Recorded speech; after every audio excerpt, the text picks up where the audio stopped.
Operation Barbarossa, the German invasion of the Soviet Union. Although Adolf Hitler conquered many Western European countries during the first years of the war, he saw the Soviet Union as his main enemy. He was afraid that the Russians would expand towards Central Europe, and he also wanted control the Soviet wheat and oil fields. Hitler signed a treaty with dictator Joseph Stalin in 1939 that would keep the Soviet Union out of the war while he overran Western Europe. On the 22nd of June, 1941, Germany started Operation Barbarossa, the invasion of the Soviet Union. The attack surprised the Soviets and German tanks smashed through the Russian battle lines. In the first few weeks, hundreds of thousands of enemy soldiers were captured. As the Germans went forward, the Soviet population destroyed factories, dams, railroads, food supplies and other things that might help the Germans. The Germans were heading for a fast victory, but then they started making mistakes.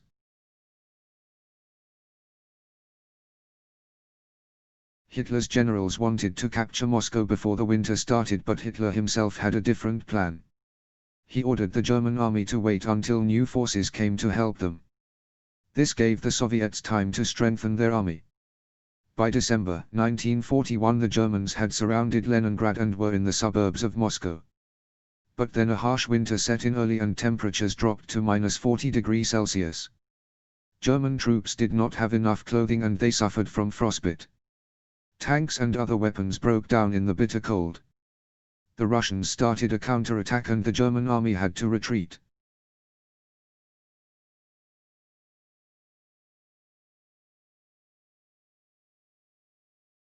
Although Hitler had lost many soldiers and a lot of Russian territory, his army was still strong enough to continue fighting.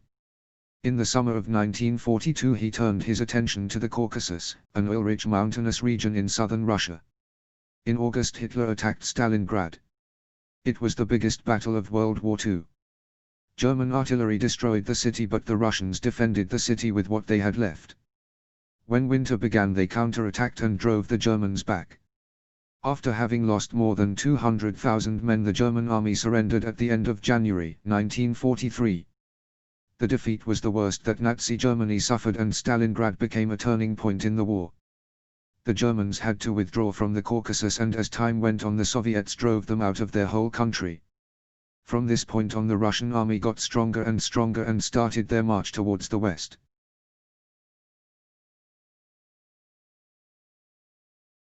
Pearl Harbor, America enters the war. When war broke out in Europe in 1939, Japan decided to start expanding its territory to the Asian mainland. The Japanese occupied parts of China and conquered Indochina as well. The United States was against the Japanese invasion of Asia. They thought they could stop them by halting the sales of petroleum and other raw materials which the Japanese desperately needed. Japanese generals realized that only the United States had the power to stop them.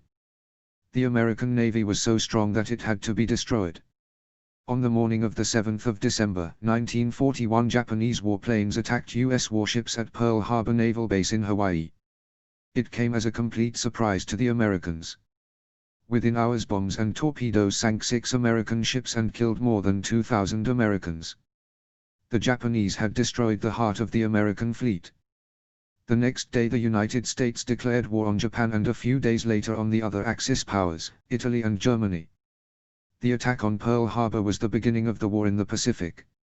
On the same day, the Japanese also invaded the Philippines and attacked Hong Kong. In the first few months, the Japanese were very successful and captured many important islands, but in June 1942 the tide turned. A strong fleet of Japanese warships wanted to capture Midway Island. American warplanes attacked from aircraft carriers and destroyed much of the Japanese fleet. D-Day. The Germans had been expecting an Allied invasion of northern France for a long time. However, they were not sure where the invasion would take place. The Germans concentrated their troops near Calais because it was nearest to the British Isles. Early on June 6, 1944, Operation Overlord, the code name of the invasion, began. Commanded by Dwight D. Eisenhower, about 3,000 ships and 176,000 soldiers crossed the English Channel and landed, to the surprise of the Germans, on the beaches of Normandy, much farther to the west than Hitler's generals had expected. Paratroopers dropped behind the German defense lines and captured bridges and railroad tracks. Although Germany was surprised by the attack, they fought back fiercely. At one landing site, named Omaha Beach, Allied troops came under heavy fire and had difficulty staying on the shore. At the end of the day, Allied forces had managed to secure the coastline and create a harbor where more troops could land.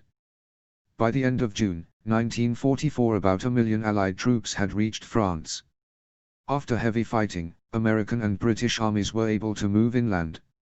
They captured Paris on the 25th of August, 1944. After advancing to eastern France and Belgium, the Allied offensive moved on, but as winter came was halted west of the Rhine River. Hiroshima and Nagasaki, Japan surrenders. In 1939, German-born scientist Albert Einstein informed US President Roosevelt about the possibility of making a superbomb that would cause an explosion that nobody had ever seen before. Large amounts of energy could be released by splitting an atom. Einstein and other scientists were afraid that the Germans could develop such a bomb first. In 1942, the Americans set up the Manhattan Project, a secret program to make such a bomb. The first atomic bomb was tested in the New Mexican desert in July 1945. Even though the United States was winning the war against Japan, some generals thought that they would have to invade the island nation to defeat the Japanese. Experts thought that hundreds of thousands of American soldiers might die in such an attack. After the death of Franklin D. Roosevelt, Harry Truman became president. He learned about the successful test of the bomb. In July 1945, Truman warned the Japanese that the United States would destroy the country with a powerful bomb if they did not surrender at once. In spite of the warning, Japan continued fighting. On August 6, 1945, an American bomber called the Enola Gay dropped the first atomic bomb on the Japanese city of Hiroshima. The explosion killed about 70,000 to 100,000 people and destroyed about 13 square kilometers of land.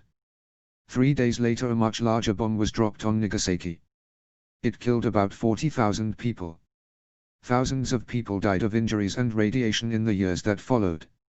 On the 14th of August, the Japanese government agreed to surrender. Many officers committed suicide. On the 2nd of September 1945, World War II officially ended. Life during World War II. Resistance groups. Even though most of the population supported the rulers in the Axis countries, many people were against them. Resistance groups emerged in almost all of the countries that the Axis occupied. These groups worked together in an attempt to overthrow the ruling parties and dictators. They published and distributed illegal newspapers to inform the population. They rescued Allied pilots who were shot down and gathered information about the enemy. Bombing bridges and important roads was also a part of their work. Some of the work of these groups turned out to be very important in the war. The French resistance helped the Allies during the invasion of the Normandy in 1944. Yugoslavia had the most effective groups of all. Partisans drove the Germans out of Yugoslavia in 1944. Even in Germany itself there was a small underground group that was against the Nazis. In 1944, a group of German army officers planted a bomb that was to kill Hitler. The bomb exploded near the Fuera, but he escaped with minor injuries. Those who worked against the Nazis risked a lot. If they got caught, they were almost always killed. Sometimes the Germans gathered hundreds of civilians and shot them as an act of revenge. Life in the United States. In the United States and Canada, most people supported the war. They hated the Nazis and wanted to defeat the Axis powers, especially the Japanese, who bombed Pearl Harbor. America produced an enormous amount of weapons for the war. Old factories were turned into weapons industries, car factories began producing tanks and aircraft. Millions of women started working in the war production after the men had left for Europe. They worked in shipyards and aircraft factories and also replaced men on farms. Life in the Soviet Union. Life was especially difficult in the Soviet Union, where intense fighting went on for 4 years. Stalin ordered his retreating soldiers to burn down everything in their way, so that they didn't leave anything behind for German soldiers to use. But this also caused great problems for the Soviet population. Millions of civilians died of starvation and other diseases.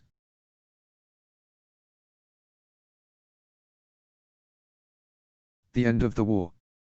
The Soviet victory at Stalingrad ended Germany's advance in Eastern Europe.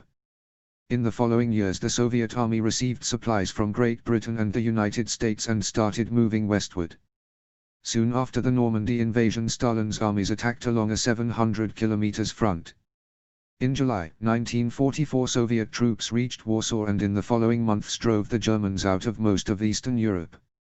The final attack on Germany began in early 1945. Soviet soldiers reached the Oder River, about 65 kilometers east of Berlin, and Allied forces set themselves up along the Rhine River by March. By this time it was clear that Germany could not fight much longer, even though Hitler ordered his men to fight to their deaths. A large number of German soldiers surrendered to the Allies every day.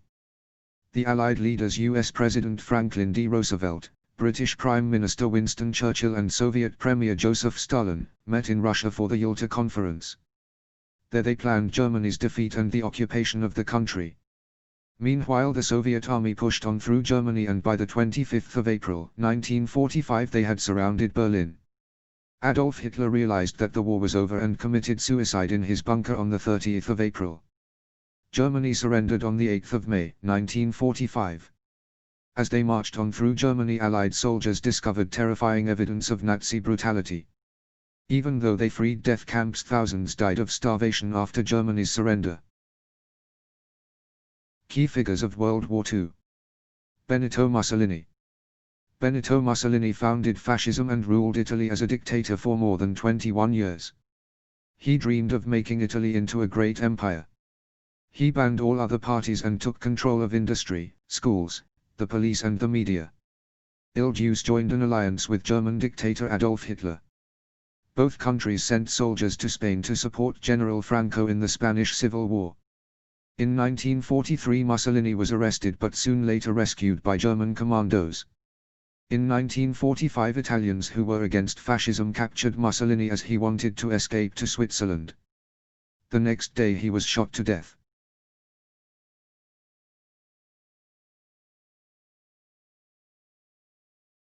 Franklin D. Roosevelt. FDR, as he was also called, was the only president elected 4 times. He served for more than 12 years, longer than any other person.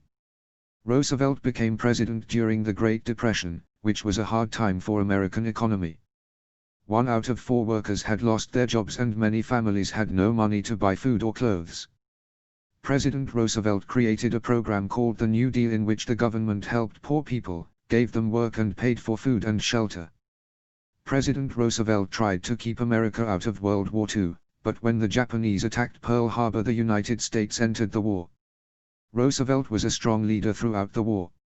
He died shortly before the war ended in 1945.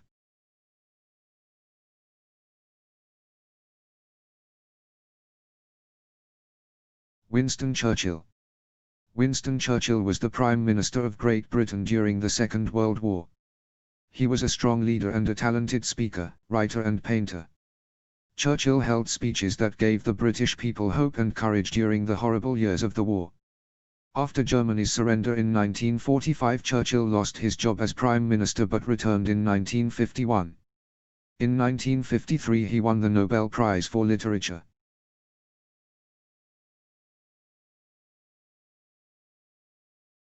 Joseph Stalin. Joseph Stalin was the dictator of the USSR from 1929 until 1953. During his rule, the Soviet Union became one of the world's greatest powers. In the late 1800s Stalin joined a group of Marxist revolutionaries. Although Stalin had not played a big role during the Russian Revolution, he started gaining power. When Lenin died, Stalin took control. He was a ruthless dictator, in many ways like Hitler, and had millions of people killed or exiled because they threatened his power or opposed his plans. After World War II the Soviet army stayed in the eastern part of Europe and Stalin set up communist governments there. Harry Truman. Harry Truman became president in the spring of 1945, shortly before the war in Europe ended. In August of the same year Truman decided to use the atomic bomb to end the war against Japan. Dwight D. Eisenhower. Eisenhower became the leader of the Allied forces in Europe. He planned the invasion that led to the end of the war. After the war Ike became a very popular figure in the US and was elected president in 1952. Heinrich Himmler. Himmler was one of the most loyal followers of Adolf Hitler. As the head of the German police, he ordered the deaths of millions of people. He committed suicide in May 1945 after the Allied troops had captured him. Joseph Goebbels. Goebbels was Nazi Germany's propaganda minister. He tried to persuade the Germans and the outside world to believe in Hitler's regime. Goebbels controlled newspapers, radio programs, motion pictures and the arts in Germany. At the end of the war, Goebbels and his wife poisoned their 6 children, and then he asked a Nazi soldier to kill them both. Charles de Gaulle. General Charles de Gaulle was the most outstanding French patriot, soldier and statesman of the 20th century. He led the French resistance against Nazi Germany and restored order in France after World War II. He was the architect of a new constitution and became president in 1958.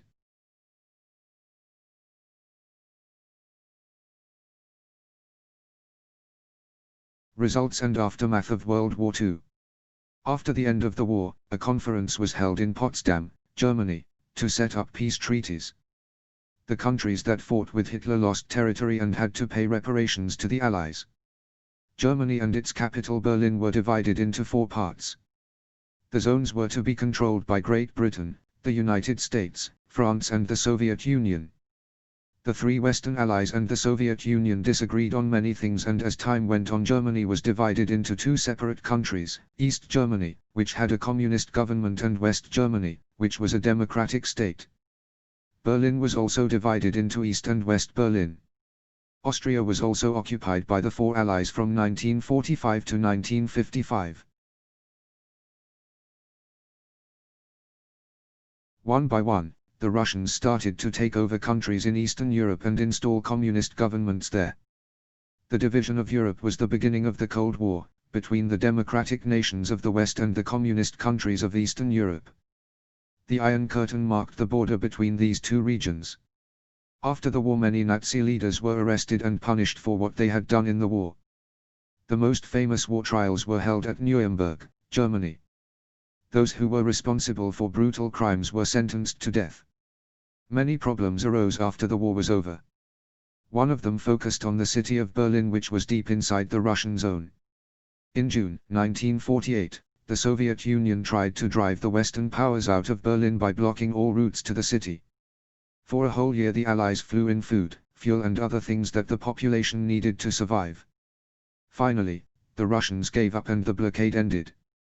In 1961 the Russians built a wall around Berlin to stop their citizens from escaping to the west. The biggest task was to rebuild Europe, which lay in ruins. In 1948 the United States set up the Marshall Plan to help Europe's economy. 18 nations received $13 billion worth of food, machines and other goods. During World War II, 4 of the Allied powers, the United States, Great Britain, the Soviet Union and China, agreed to create an organization that should work for peace. In April 1945 50 countries signed a charter and gave birth to the United Nations.